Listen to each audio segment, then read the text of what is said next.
Hi, my name's David Douyard. I'm a chair maker full time. That's what I do.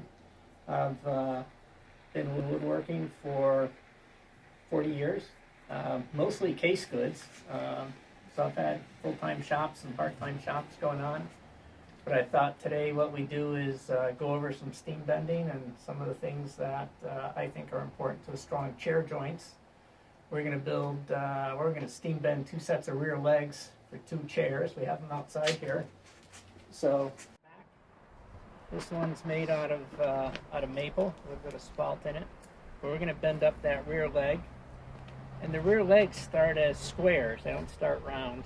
It's just easier to bend them. And the second set of legs we'll build is a part of a Brian Boggs design, steeper bend to it than this one does. So you can kind of take a look. But this is all one continuous piece of wood. And we'll get into talking about what makes it easy to bend and how you can bend them in a bit. This is my steam box. It is nothing more than exterior grade plywood screwed together. I've got some dowels drilled in so I have 2 shelves in here. I've got 2 of the Earlex wallpaper steamers hooked up into it. They produce an awful lot of steam, as you can see. We're running a meat thermometer in here, and we are running right at 210 degrees, which is what you want. You really need to have lots of steam in order to steam bend these. The parts we're bending are over 1.5 inches thick, so they're pretty thick, and they'll take a little bit of coaxing to get done, but the steam bending will go quite easy.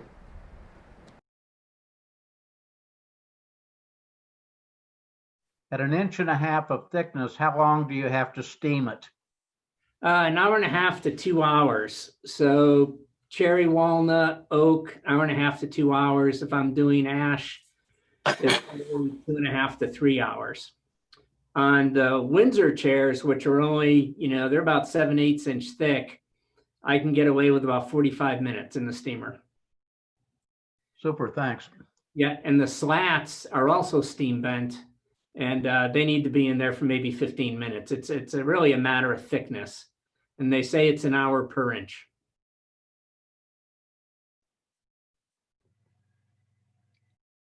David, does it hurt the process if you leave it in too long?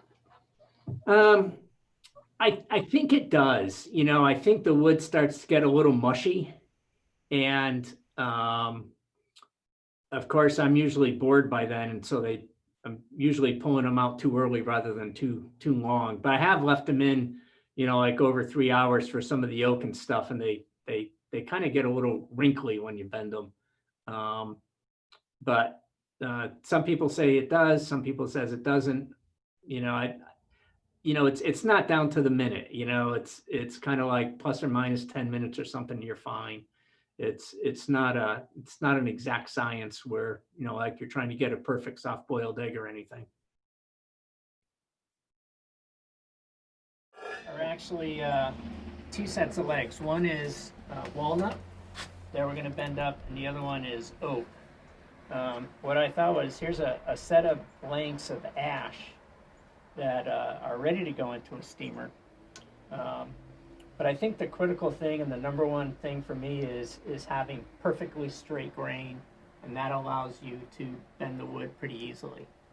The other thing is I like to have them riffs on. So I don't know, maybe we can get in here into the light. But you can see this pair of legs, I've got perfect rift coming in. One is it helps them dry a little bit more even when they're riffs on like this. But from a design perspective, this rising grain coming in allows for grain that's going to be very pleasing once the chair is put together. And we can show you that later on. So these blanks are about 1 3/4 inch wide by about 1.5 inches thick. They're 46 inches long. They have a taper that starts somewhere in here and comes in, so they're only an inch thick here.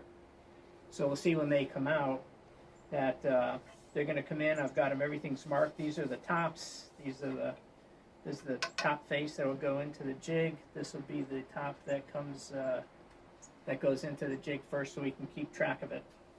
But here you can see I'm looking for perfectly straight grain for these chairs. All right, and that's going to help them bend really easily. So this is the bending jig that we're going to use for the contemporary rocking chair. It's got a swivel up front.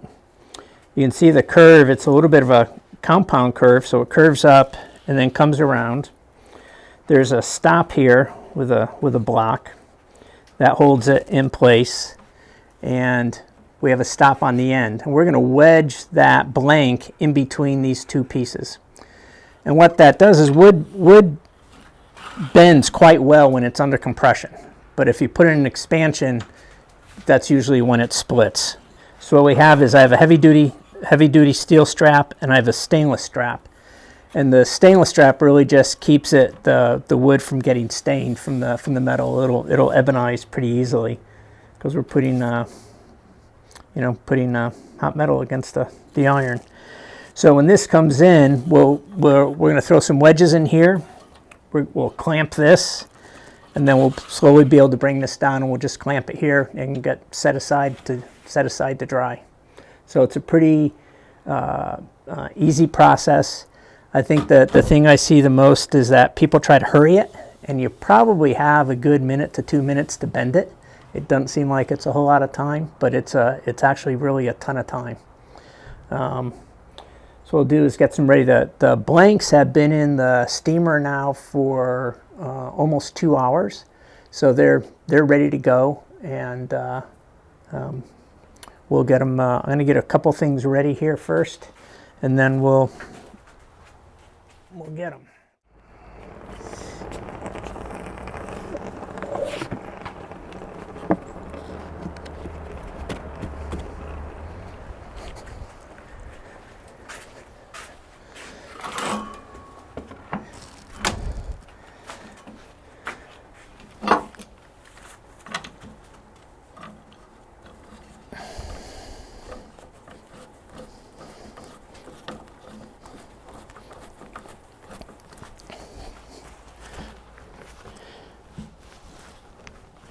Good. So that comes down right down tight into the form now. Usually when that happens, it comes off the stop here, so I like to make sure I need this in compression. I'm going to give it a couple good hits. We're going to get a couple wedges behind here. And again, this throws the wood into compression, and in doing that, it keeps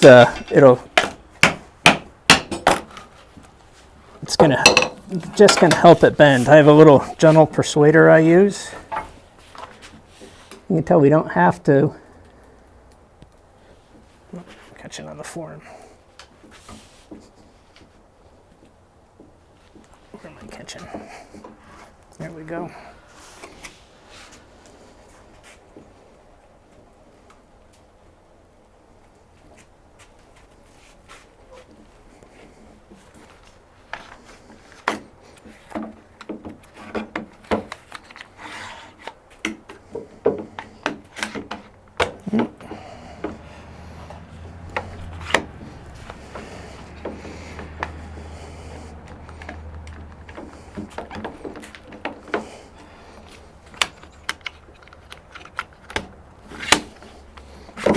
Clamps.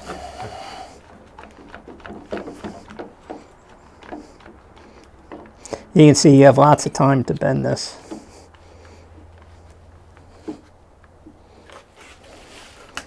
And that's it.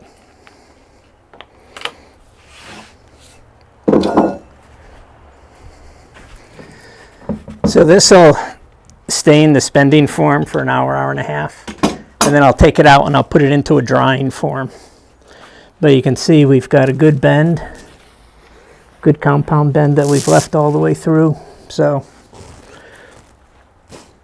that's it. This can hang up on the wall to dry. And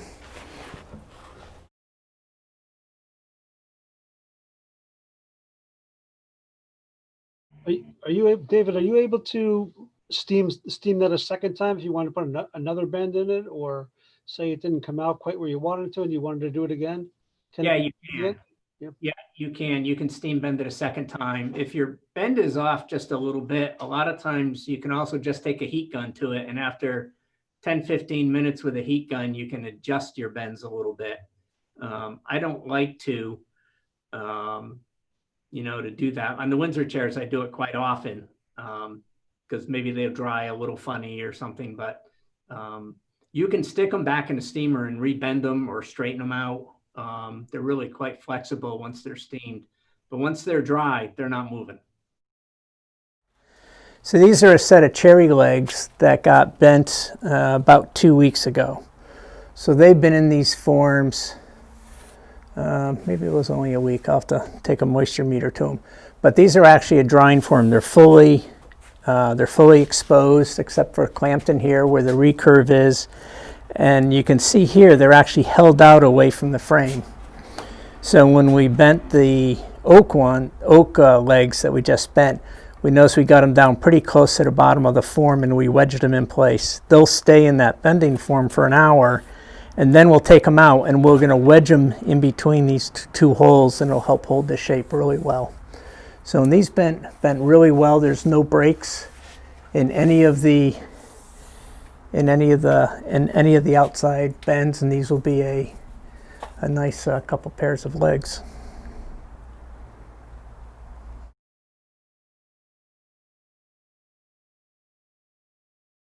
Dave, do you ever soak your woods before you steam them? I don't. I know Burn Chanley does. He'll soak it in a tube in water for 2 or 3 days. And like I said, he's getting all kiln dried stuff. I don't bend a lot. I've bent kiln dried ash. I don't bend a lot of kiln dried stuff. But if I had to blend an ash and kiln dried ash were my only choices, I would probably soak it for a day or two, put it in a garbage bag and let it soak, and then steam it. The water is only a carrier for the heat. And if there's no water there, it's hard to get the heat carried out and soften up the lignum in the wood. So you need it wet so that you can get that heat transfer. So these are a couple legs that got bent up a while ago. They're all walnut, and you could see the variations in the bends that you can get.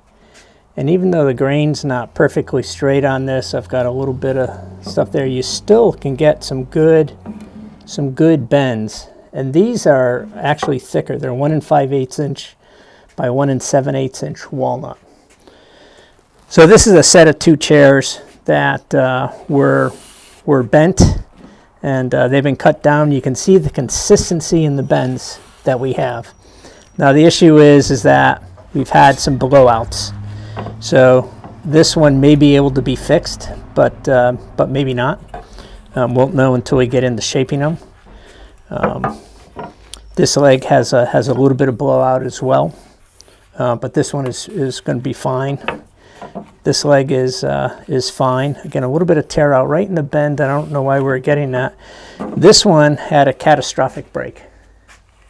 So when it actually heard it pop in the bending form when it was bending. Why it bent like that, I don't know. There's probably some type of break from when they felled the tree, and it had a crack in there somewhere.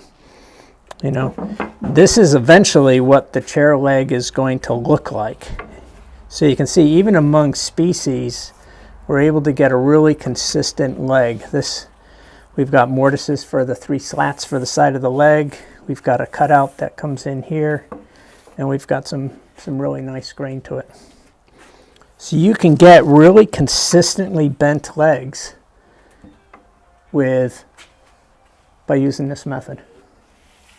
So it's really, this is meant for an armchair. It's got the taper doesn't come in very far. This one's meant for a side chair. The taper comes in far. These are both, this is red oak and this is actually brown oak, so chestnut oak. So